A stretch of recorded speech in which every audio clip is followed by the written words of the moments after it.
So good morning guys. तो चलिए start करते हैं आज के यानी कि 4 जनवरी के इंपॉर्टेंट करंट अफेयर्स को। तो इस प्रश्न में आपसे पूछ रहे हैं, इंपॉर्टेंट प्रश्न मार्क करना पहले तो इसे, फॉल्कन 9 रॉकेट से लॉन्च होने वाला भारत का ये पहला उपग्रह है, उसका नाम आपसे पूछ रहे हैं। तो इसीलिए मैंने प्रश्न को इंपॉर्टेंट कहा। आंसर होगा GSAT-20। तो इसरो की जो कमर्शियल ब्रांच है ना, न्यू स्पेस इंडिया लिमिटेड, उसने अभी घोषणा की है कि भारत अपने अगले पीढ़ी के भारी संचार उपग्रह यानी कि कम्युनिकेशन सैटेलाइट जिसका नाम है GSAT-20, इसको लॉन्च करने के लिए जो स्पेस एक्स कंपनी का जो फॉल्कन 9 रॉकेट है उसका इस्तेमाल करेगा। स्पेस एक्स आप जानते ही हो एलन मस्क की कंपनी है, तो याद रखना स्पेस एक्स के फॉल्कन 9 रॉकेट से लॉन्च होने वाला ये भारत का पहला मिशन होगा। इसी साल इसे लॉन्च किया जाएगा 2024 में ही। और ये जो GSAT-20 हमारा उपग्रह है, सैटेलाइट है, इसे CMS-03 या GSAT-N2 के नाम से भी जाना जाता है। अब आप में से बहुत से स्टूडेंट कहेंगे कि हमारे पास तो एक बाहुबली जो रॉकेट है जिसे फैट बॉय भी कहते हैं, जिसे हमने चंद्रयान 3 भी लॉन्च किया था, हम उसी से इसको क्यों नहीं लॉन्च कर देते? फॉल्कन 9 का क्यों इस्तेमाल कर रहे हैं? हम क्यों एहसान ले रहे हैं किसी का? तो आपकी बात भी सही है, लेकिन मैं आपको बता दूं, जो आप कह रहे हो फैट बॉय बाहुबली रॉकेट जिससे हमने चंद्रयान 3 लॉन्च किया था, उसकी कैपेसिटी 4000 किलोग्राम तक की है। मतलब 4000 किलोग्राम तक के पेलोड को वो जियो स्टेशनरी ट्रांसफर ऑर्बिट तक पहुंचा सकता है। और हमारा ये जो GSAT-20 है, इसका वजन 4700 किलोग्राम है। इसीलिए यही कारण है कि हम फॉल्कन 9 का यूज कर रहे हैं, क्योंकि उसकी जो कैपेसिटी लगभग डबल है इसका, हमारे वाले से डबल, 1000 किलोग्राम तक के पेलोड को वो जियो स्टेशनरी ट्रांसफर ऑर्बिट तक पहुंचा सकता है। वैसे मैं आपको बता दूं कि 2022 जून का महीना था जब हमने GSAT-20 का पहला परीक्षण किया था, और उसे हमने एरियन 5 से लॉन्च किया था फ्रेंच गुयाना से। तो ये अच्छा प्रश्न है, और ये जरूर याद रखना, हमारी जो ये न्यू स्पेस इंडिया लिमिटेड जो है, इसकी स्थापना हुई थी 2019 में, और इसका मुख्यालय आपको बेंगलुरु में ही मिलेगा जहां पे इसरो का मुख्यालय है। अच्छा, आज हम चंद्रयान 3 को भी रिवाइज करते हैं। चंद्रयान 3 से हमने लॉन्च किया था 14 जुलाई को, और ये पहुंचा था 23 अगस्त को। कहां पे पहुंचा था? चंद्रमा पर। और चंद्रमा पे भी पहुंचने वाला, वैसे तो ये दुनिया का चौथा देश बना था, लेकिन अगर बात करें, हमारा जो ये चंद्रयान 3 मिशन था, ये चंद्रमा के साउथ पोल पर पहुंचा था, और ऐसा करने वाला ये दुनिया का पहला देश बना था। 23 अगस्त को पहुंचा था, इसीलिए हम लोग 23 अगस्त को राष्ट्रीय अंतरिक्ष दिवस के रूप में मना रहे हैं। ये प्रश्न एग्जाम में आ चुका है। हमने इसको कहां से लॉन्च किया था? सतीश धवन अंतरिक्ष केंद्र से। किस रॉकेट से? LVM-3, और जिसे बाहुबली या फैट बॉय भी आप कहते हो। साथ में ये एक लैंडर लेकर के गया था जिसका नाम विक्रम है, और एक रोवर लेकर के गया था जिसका नाम प्रज्ञान है। प्रोजेक्ट डायरेक्टर का नाम पूछा जा चुका है एग्जाम में, P वीर मुथवेल उनका नाम है। और ये भी याद रखना, चंद्रयान 3 चंद्रमा पर जिस स्थान पर उतरा था उस स्थान को हम क्या कहते हैं? शिव शक्ति पॉइंट हमने नाम दिया उसको। साथ में आदित्य L1 का भी हम रिवीजन करेंगे। इसे हमने 2 सितंबर 2023 को लॉन्च किया था। L1 मतलब लैग्रेंज पॉइंट 1 हो गया। मतलब ये सूर्य और पृथ्वी के बीच में एक ऐसा पॉइंट है जहां पे अगर कोई ऑब्जेक्ट होगा तो वो वहीं पे स्थिर रहेगा, ना तो पृथ्वी की तरफ गिरेगा ना फिर सूर्य की तरफ। और ये भारत का पहला सूर्य मिशन था। इसे हमने PSLV-C57 रॉकेट से लॉन्च किया था। कहां से? श्रीहरिकोटा के सतीश धवन अंतरिक्ष केंद्र से। ये साथ में 7 पेलोड लेकर के गया। प्रधान वैज्ञानिक का नाम है डॉक्टर शंकर सुब्रमण्यम, और प्रोजेक्ट डायरेक्टर है निगार साजी। इसरो की अगर बात करें, मतलब इंडियन स्पेस रिसर्च ऑर्गेनाइजेशन, स्थापना होती 1969 में। हेडक्वार्टर बेंगलुरु में हो गया। चेयरमैन है S सोमनाथ, 10वें नंबर के हैं, और इनकी ऑटोबायोग्राफी आई थी, उसका नाम भी याद रखना, निलावु कुदिचा सिम्हांगल है। मलयालम भाषा में इन्होंने लिखा है।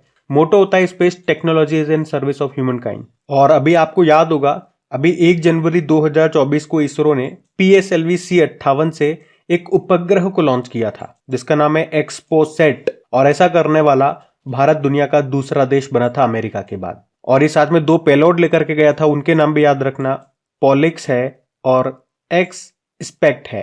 तो इंपॉर्टेंट क्वेश्चन मार्क करना इसको। अगला प्रश्न देखते हैं। फिर बताओ, अभी हाल ही में विश्व ब्रेल दिवस, वर्ल्ड ब्रेल डे आपने कब मनाया? तो आंसर होगा 4 जनवरी को। तो हर साल 4 जनवरी को वर्ल्ड ब्रेल डे के रूप में मनाया जाता है। और क्यों मनाते हैं आपको बताए? ब्रेल लिपि के आविष्कारक जो थे लुई ब्रेल, उनकी जयंती होती है इस दिन। उनका जन्म फ्रांस में हुआ था 1809 में। और ये थोड़ा सा क्लियर करना कि ये जो ब्रेल है ये कोई भाषा नहीं है, बल्कि ये कोड है जिसका उपयोग किसी भी भाषा को लिखने के लिए किया जाता है। और खास तौर पर ये उन लोगों के लिए मददगार होती है जो लोग देख नहीं सकते हैं। और एक बार एग्जाम में एग्जामिनर ने यहीं से प्रश्न बना दिया था कि बताओ ब्रेल लिपि के प्रत्येक अक्षर के लिए कितने डॉट्स होते हैं? तो आंसर होगा 6। जो उभरे हुए डॉट्स होते हैं ना, उनकी ये बात कर रहा है। और इस बार की थीम है reaching the blind and visually impaired, यानी कि अंधे और दृष्टि बाधित व्यक्तियों तक पहुंचना। तो याद रखना, ये जनवरी महीने का हमारा दूसरा इंपॉर्टेंट डे है। पहला हमने मनाया था 1 जनवरी को विश्व पारिवारिक दिवस, ग्लोबल फैमिली डे। अब जैसे जैसे आगे बढ़ते जाएंगे, डेज आते जाएंगे, मैं पूरा बार आपको रिवाइज कराऊंगा उस महीने का। जब तक वो महीना चल रहा है, मैं बार बार उस महीने के पूरे डेज आपको रिवाइज कराता हुआ चलूंगा। तो आपके पास पूरा मौका रहेगा, एक बार न सही, 2 बार न सही, बार बार आपको रिवाइज करने का और इनको याद करने का। बस साथ साथ बोलते हुए चलना ताकि आपको याद होते रहे। अगला प्रश्न देखते हैं। फिर बताओ, अभी हाल ही में प्रधानमंत्री विश्वकर्मा योजना को लागू करने वाला पहला केंद्र शासित प्रदेश कौन सा बन गया? तो आंसर होगा जम्मू कश्मीर।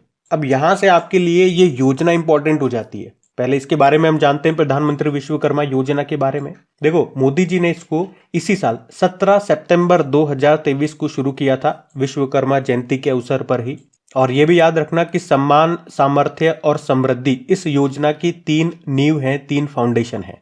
अच्छा, पहले ये जान लो कि विश्वकर्मा किन्हें कहा जाता है। तो जो कारीगर होते हैं, जो शिल्पकार होते हैं, उन्हें, मतलब ऐसे कारीगर जो मशीनों के बिना हाथों से काम करते हैं, वे विश्वकर्मा की कैटेगरी में आते हैं, विश्वकर्मा की श्रेणी में आते हैं। जैसे कि लुहार हो गए, सुनार हो गए, कुम्हार हो गए, मूर्तिकार हो गए, वगैरह वगैरह। तो इस योजना में क्या है, जो भी काम आप चुनते हो या जो भी आपका काम है, जैसे कि आप सुनार हो, आपने सुनार का काम चुना, तो पहले तो उसमें आपको ट्रेनिंग दी जाएगी, आपको प्रशिक्षण दिया जाएगा, वो भी बिल्कुल फ्री में। ऊपर से आपको की ट्रेनिंग पीरियड चल रही है, पर डे 500 रुपए आपको दिए जाएंगे। और उसके बाद जब आपकी ट्रेनिंग पूरी हो जाएगी तो आपको 15,000 रुपए का जो भी आपका टूल किट होता है, जो भी आपके औजार होते हैं, वो आपको दिए जाएंगे। और उसके अलावा 5% ब्याज पर 5% इंटरेस्ट के साथ बिना गारंटी के 3 लाख रुपए का आपको लोन भी दिया जाएगा, ताकि आप अपना व्यवसाय शुरू कर सको। उसके लिए जो भी सामग्री आनी है वो आप ला सको। ये इस योजना में है। और ये योजना वित्त वर्ष 2023-24 से, यानी कि अभी शुरू हुई है, और वित्त वर्ष 2027-28 तक, यानी कि अगले 5 सालों तक ये चलाई जाएगी। और अब आपका ये अच्छा प्रश्न बन गया कि प्रधानमंत्री विश्वकर्मा योजना को लागू करने वाला पहला केंद्र शासित प्रदेश कौन सा बन गया? तो आंसर होगा जम्मू कश्मीर। और एक और पॉइंट याद रख लो कि यहाँ पे जो पहला बैच शुरू किया गया, उसमें किस शिल्प पर ट्रेनिंग दी गई? तो दारजी शिल्प पर। ये थोड़ा सा डीप जाकर के अगर प्रश्न पूछेगा ना एग्जामिनर, तो वो पूछ सकता है। वैसे ऊपर ऊपर जो भी पूछेगा वो सारी बातें मैंने आपको बता दी है, चाहे योजना से संबंधित हो, चाहे प्रश्न की बात हो। अच्छा, वैसे योजना वाला प्रश्न है तो 2023 की कुछ इंपॉर्टेंट योजनाएं मैं आपको रिवाइज कराता हूँ। जैसे कि मुख्यमंत्री संपूर्ण पुष्टि योजना, इसको उड़ीसा सरकार ने शुरू किया था। मुख्यमंत्री कृषक मित्र योजना, इसको मध्य प्रदेश ने शुरू किया। मुख्यमंत्री ग्रामीण आवास न्याय योजना को छत्तीसगढ़ ने शुरू किया। मुख्यमंत्री अल्पसंख्यक उद्यमी योजना को बिहार ने शुरू किया। वहीं मुख्यमंत्री लोक सेवक आरोग्य योजना को असम सरकार ने शुरू किया। युवा मितान परिवहन योजना छत्तीसगढ़ की है। और अनुसूचित जाति यानी कि शेड्यूल्ड कास्ट के उत्थान के लिए सामाजिक न्याय व अधिकारिता मंत्रालय ने श्रेष्ठ योजना शुरू की थी। और लेक लाड़की, यहाँ पे लेक लाड़की मतलब हो गया प्यारी बेटी, इस योजना को शुरू किया था महाराष्ट्र ने। और मुख्यमंत्री सुख आश्रय योजना को हिमाचल प्रदेश सरकार ने शुरू किया था। तो यहाँ पे 10 इंपॉर्टेंट योजनाएं मैंने आपको पिछले साल की भी रिवाइज करा दी, वो भी ध्यान रखना। अगला प्रश्न देखते हैं। फिर बताओ, अभी हाल ही में किस देश के वैज्ञानिकों ने हाइड्रोपोनिक कृषि के लिए इलेक्ट्रॉनिक मृदा विकसित की है? तो आंसर होगा इसका स्वीडन। तो एक्चुअली में अभी स्वीडन के लिंकोपिंग विश्वविद्यालय के वैज्ञानिकों ने एक इलेक्ट्रॉनिक मृदा, एक इलेक्ट्रॉनिक मिट्टी का आविष्कार किया है, जिससे हमें फसल उगाने के लिए जो मिट्टी की आवश्यकता होती है, मिट्टी की जरूरत होती है, अब वो नहीं पड़ेगी। हाँ, मतलब बिना मिट्टी के हम फसल तैयार कर सकते हैं। अभी उन्होंने जौ के पौधे पर एक्सपेरिमेंट किया तो देखा कि 15 दिनों में 50% अधिक वृद्धि देखने को मिली है। मतलब नॉर्मल जो हम मिट्टी में पौधा उगाते हैं, वो 15 दिन में जितना ग्रो होगा, ये उससे 50% ज्यादा तेजी के साथ ग्रो हो रहा है। अच्छा, पहले आप एक ये टर्म यहाँ पे सुनोगे, हाइड्रोपोनिक।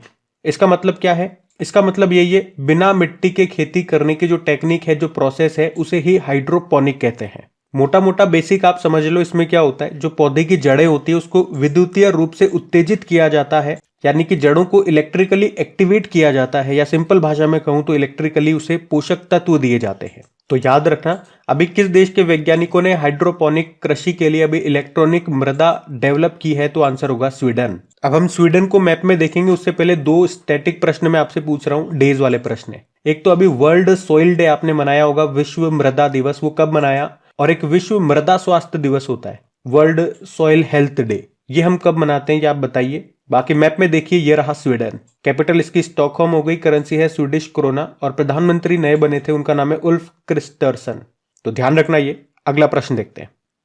फिर बताओ, हाल ही में प्लास्टिक अपशिष्ट को रासायनिक रूप से पुनर्चक्रित यानी कि रिसाइकल कर ISCC+ प्रमाणन प्राप्त करने वाली पहली कंपनी कौन सी बन गई है? तो आंसर होगा रिलायंस इंडस्ट्रीज लिमिटेड। तो अभी रिलायंस इंडस्ट्रीज लिमिटेड ये प्लास्टिक कचरे का रासायनिक रूप से यानी कि केमिकली रिसाइकल करने वाली पहली भारतीय कंपनी बन गई है। तो इस प्रोसेस में नई प्लास्टिक के लिए प्लास्टिक कचरे से हाई क्वालिटी वाली सामग्री तैयार की जाएगी और ऐसा करने वाली ये पहली भारतीय कंपनी बन गई है।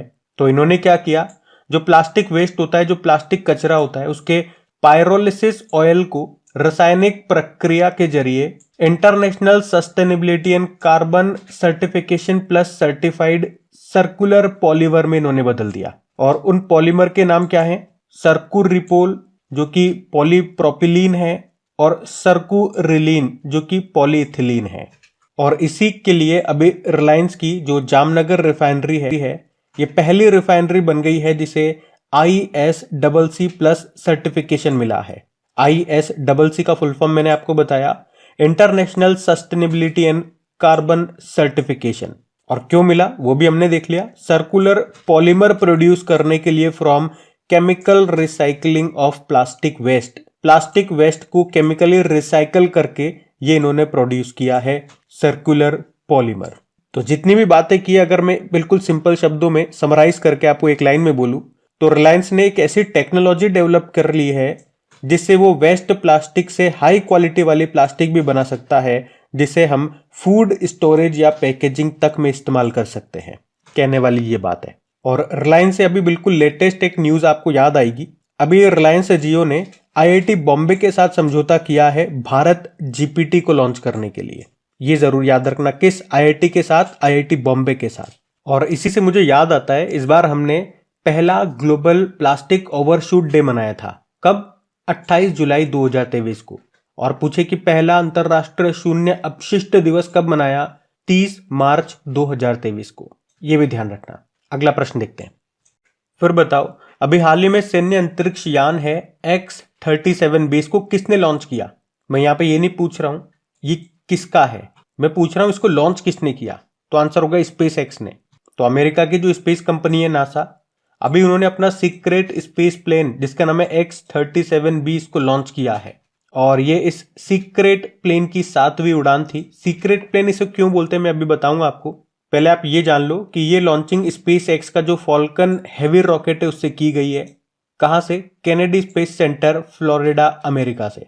एक्चुअली में आपको याद हो तो जिस तरह से अमेरिका की नेवल फोर्स है, एयर फोर्स है, उसी तरह से एक स्पेस फोर्स भी है जिसे कहते हैं यूनाइटेड स्टेट स्पेस फोर्स।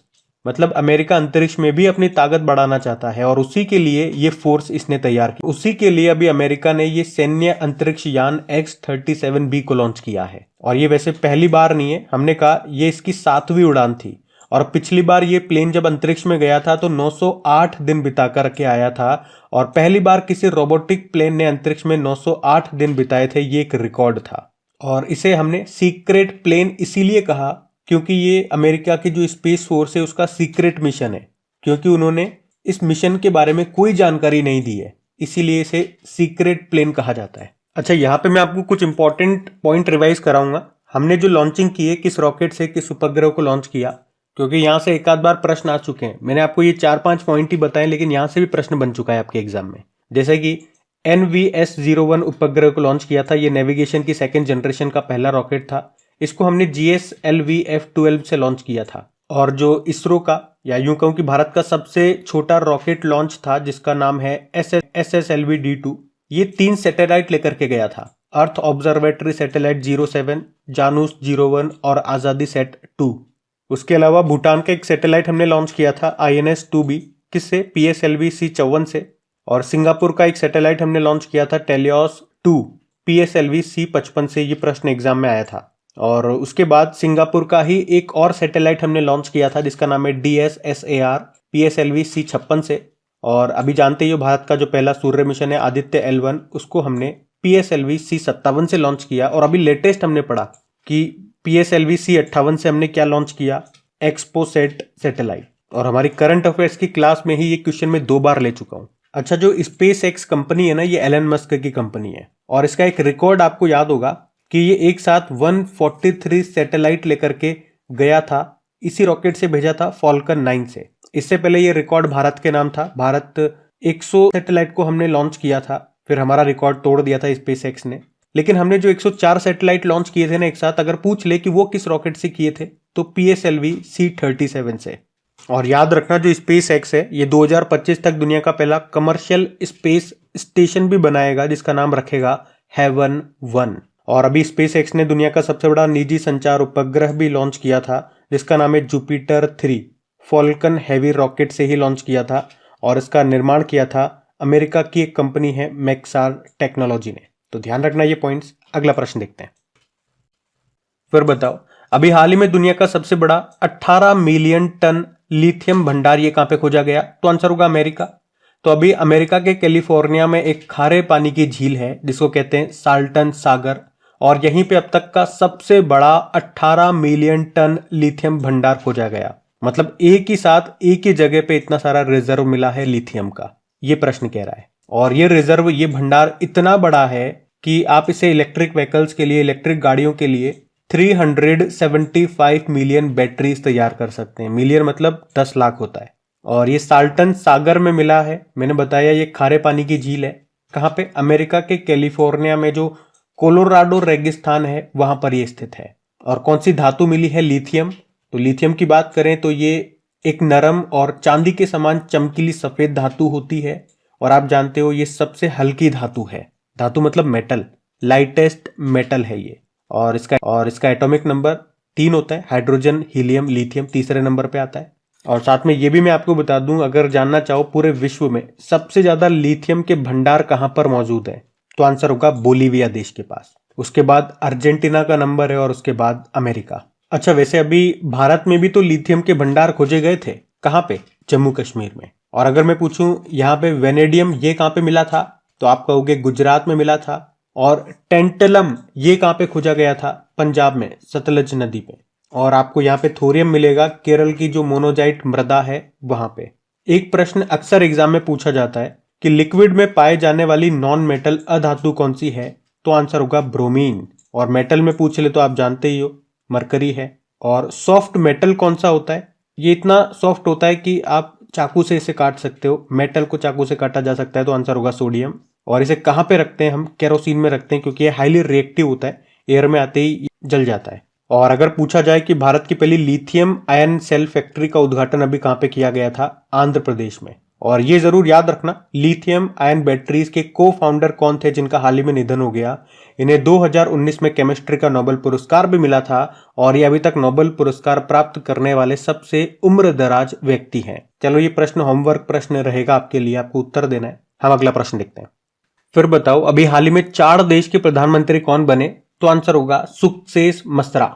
सुक्सेस मसरा का नाम ध्यान रखना बस। ये अफ्रीकी देश है, 4 उसके नए प्रधानमंत्री बने हैं। 4 की बात करें तो पहले तो ये रहा मैप में 4। कैपिटल इसकी होती है एनजमेना और करेंसी है सेंट्रल अफ्रीकन CFA फ्रैंक और प्रधानमंत्री बन गए सुक्सेस मसरा। ऑप्शन के भी अगर आप देखना चाहो नाम, तो एनडी राजोएलिना, ये अभी मेडागास्कर के प्रेसिडेंट बने थे। श्रेता थाविसिन थाईलैंड के प्रधानमंत्री बने। और हमने पढ़ा अभी फेलिक्स तसेसिकेदी, ये डेमोक्रेटिक रिपब्लिक ऑफ कॉन्गो के प्रेसिडेंट बने थे। तो ये आपका इंटरनेशनल अपॉइंटमेंट वाला प्रश्न क्लियर हो गया यहां से। अभी अगला प्रश्न देखते हैं। फिर बताओ, अभी हाल ही में किस देश की रानी मार्गरेट द्वितीय ने 52 वर्षों के बाद अपना पद छोड़ने की घोषणा की है? तो आंसर होगा डेनमार्क। तो डेनमार्क की रानी है ये मार्गरेट द्वितीय। और अभी इन्होंने राजगद्दी छोड़ने की घोषणा कर दी है। अभी 14 जनवरी को जब हम पतंग उड़ा रहे होंगे, ये अपनी राजगद्दी छोड़ देगी और फिर राजगद्दी पर बैठेंगे, शासन करेंगे उनके बेटे प्रिंस फ्रेडरिक। और आप कह सकते हो कि 52 साल 52 ईयर तक राज करने के बाद ये अपना पद छोड़ रही हैं। और 52 साल मतलब ये यूरोप में सबसे लंबा शासन रहा है। आपको याद है ब्रिटेन के अभी किंग कौन है? किंग चार्ल्स तृतीय। और यहां से भी एक प्रश्न बनता है कि ब्रिटेन में किंग चार्ल्स तृतीय की ताजपोशी के लिए कौन सा ऑपरेशन चलाया गया था? Operation golden hour. अब देखो, बात यहाँ पे डेनमार्क की है, तो ये रहा मैप में डेनमार्क। कैपिटल कोपेनहेगन हो गई, करेंसी है डेनिश क्रोन और प्रधानमंत्री है मेटे फ्रेडरिक्सन। आपको याद होगा अभी IMD यानी कि international institute for management development ने एक ग्लोबल कॉम्पिटिटिवनेस इंडेक्स जारी किया था। उसमें टॉप पे डेनमार्क की था, उसमें भारत 40वें स्थान पे था, आपको याद होगा। और अभी जो वर्ल्ड बैडमिंटन चैंपियनशिप 2023 हुई थी वो यहीं पे हुई थी कोपेनहेगन में, जिसमें H प्रणय ने, हमारे जो बैडमिंटन प्लेयर है, इन्होंने ब्रोंज जीता था। और ग्रीनलैंड जो कि दुनिया का सबसे बड़ा आइलैंड है, इस पर किस देश का अधिकार है? तो डेनमार्क का ही अधिकार है। तो ध्यान रखना ये पॉइंट्स भी। अगला प्रश्न देखते हैं। फिर बताइए, अभी हाल ही में किस राज्य में 108 स्थानों पर एक साथ सबसे अधिक लोगों के द्वारा सूर्य नमस्कार करने का गिनीज वर्ल्ड रिकॉर्ड बनाया गया?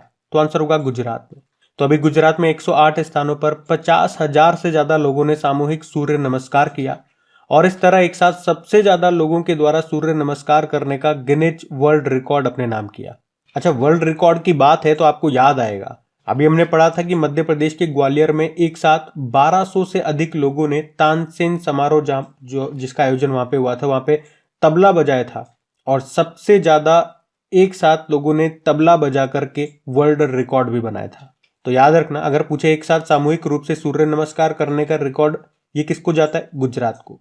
और एक साथ सामूहिक रूप से तबला बजाने का रिकॉर्ड ये मध्य प्रदेश को जाता है। वैसे आपको याद हो तो अभी असम सरकार को उसके अमृत वृक्ष आंदोलन के लिए 9 गिनीज वर्ल्ड रिकॉर्ड मिले थे और उससे पहले HDFC लाइफ को उसके इंश्योर इंडिया अभियान के लिए गिनीज वर्ल्ड रिकॉर्ड का खिताब मिला था। अब बात यहाँ पे गुजरात की हुई है तो ये रहा मैप में गुजरात। देखो, गुजरात की कैपिटल गांधीनगर है जो कि निर्वाचन क्षेत्र है हमारे गृह मंत्री अमित शाह का। मुख्यमंत्री भूपेंद्र पटेल हो गए और गवर्नर कौन है? आचार्य देवव्रत है। आप जानते हो भारत में सबसे लंबी तटीय रेखा ये गुजरात की ही है। यहाँ का राजकीय पक्षी है ग्रेटर फ्लेमिंगो, राजकीय पशु है एशियाई शेर जो कि गिर नेशनल पार्क में पाए जाते हैं। राजकीय पेड़ बरगद का है और राजकीय फूल गेंदा है जिसे मैरीगोल्ड कहते हैं। यहीं पे आपको दुनिया का सबसे बड़ा क्रिकेट स्टेडियम भी मिलेगा, मोटेरा स्टेडियम, या जिसे नरेंद्र मोदी स्टेडियम कहते हैं, अहमदाबाद में मिलेगा। और भारत की यूनेस्को की 40वीं विश्व धरोहर स्थल बनाता धोलावीरा, ये भी गुजरात में है। यहाँ का एक गरबा नृत्य बहुत फेमस है, डांडिया बड़ा फेमस है। अच्छा, ये गरबा नृत्य अभी न्यूज में था, आप में से कौन बताएंगे ये क्यों न्यूज में था, क्या कारण है? बाकी कुछ पॉइंट मैं आपको बता दूं अभी गुजरात न्यूज में क्यों था। तो आपको याद होगा भारत की पहली 6 लेन स्टील स्लैग आधारित सड़क ये बनाई गई सूरत में। और देश का पहला बुलेट ट्रेन स्टेशन ये कहाँ पे बनकर तैयार हुआ? अहमदाबाद में। पहली जो बुलेट ट्रेन है ये अहमदाबाद और मुंबई के बीच में चलेगी। और उसके अलावा जो मैंने आपसे प्रश्न पूछा था अभी, तो उसका उत्तर यही है कि यूनेस्को की अमूर्त सांस्कृतिक विरासत सूची में शामिल किया गया था अभी गरबा नृत्य को, इसलिए ये न्यूज में था, इंटेंजिबल कल्चरल हेरिटेज लिस्ट में। और इस लिस्ट में शामिल होने वाला ये कौन से नंबर का है? 15वां है। इससे पहले 14वां बना था पश्चिम बंगाल की दुर्गा पूजा। अभी 82वां भारतीय सड़क कांग्रेस का आयोजन ये गांधीनगर में ही हुआ था। और इसी साल यानी कि 2023 में ग्लोबल फिशरीज कॉन्फ्रेंस का आयोजन अहमदाबाद में हुआ था। अच्छा, आज गुजरात का हम इतना ही रिविजन कर रहे हैं क्योंकि आज वीडियो बनने में लेट हो गया, रात में मेरी नींद लग गई थी, तो अभी आप तक पहुंचने में इसे टाइम भी लग जाएगा। तो इतना ही रखते हैं आज का सेशन। और हाँ, करंट अफेयर्स की रिवीजन वाली क्लास हमने स्टार्ट करने की फिर से कोशिश की है, जैसे तैसे टाइम निकाल करके मैंने बनाया। आप लोग जरूर देखिएगा उस वीडियो को। ये नवंबर के पहले हमारा वीडियो आता था, आप लोगों का बड़ा प्यार मिलता था, लेकिन अभी हो सकता है कुछ नए स्टूडेंट्स हमसे जुड़े हों, तो वो वीडियो आप जरूर देखना, देख करके बताना कैसा लगा आपको। बाकी तो उसके बारे में अभी ज्यादा बोल करके मैं टाइम वेस्ट नहीं करूंगा, आप खुद ही देख लेना। अभी मॉर्निंग में अपलोड कर दिया है मैंने उसे, और एक्चुअली में उसी को बनाने की वजह से मेरा बहुत सारा टाइम वहां पे चला गया था और मैं को टाइम मिल नहीं पाया, थक गया, तो रात में मेरे को नींद आ गई। और वीडियो पसंद आए तो प्लीज वीडियो को लाइक जरूर करना, अपने दोस्तों के साथ में शेयर जरूर करना। चलो अभी कल के करंट अफेयर्स का मैं आपको क्विक रिवीजन करा दूं फिर। तो पहला प्रश्न पूछा था कि कृषि विज्ञान में योगदान के लिए MS स्वामीनाथन पुरस्कार 2023 किसे मिला? BR कंबोज को। देश का पहला अखिल भारतीय बालिका सैनिक स्कूल ये कहां पे स्थापित किया गया? मथुरा में। विश्व परिवार दिवस आपने मनाया 1 जनवरी को। Power grid corporation of India के CMD बने RK त्यागी। दुर्घटना संभावित साइटों को नेविगेशन प्लेटफॉर्म पर मैप करने वाला पहला राज्य बना पंजाब। वर्ष 2023 में भारत में बाघों की मृत्यु के मामले में टॉप पर राज्य रहा महाराष्ट्र। बेटी बचाओ बेटी पढ़ाओ की ब्रांड एम्बेसडर बनाई गई पिंकी। और किसे कुवेम्पु राष्ट्र पुरस्कार 2023 से सम्मानित किया? तो शीर्षेंदु मुखोपाध्याय को। किसने 2023 स्कॉटिश जूनियर ओपन अंडर 19 का खिताब जीता? अनाहत सिंह ने। और आखिरी प्रश्न था कि डेविड वार्नर ने वनडे क्रिकेट से संन्यास ले लिया, वे किस देश के खिलाड़ी हैं? ऑस्ट्रेलिया। अभी कल का होमवर्क प्रश्न देखते हैं और सेशन एंड करते हैं। तो कल की वीडियो में आपसे पूछा था दुनिया का पहला मीथेन संचालित रॉकेट जूके 2 को किसने लॉन्च किया, तो आंसर होगा चाइना। आप सभी ने प्रश्न का बिल्कुल सही उत्तर दिया। अब ये रहा आज का आपका होमवर्क प्रश्न।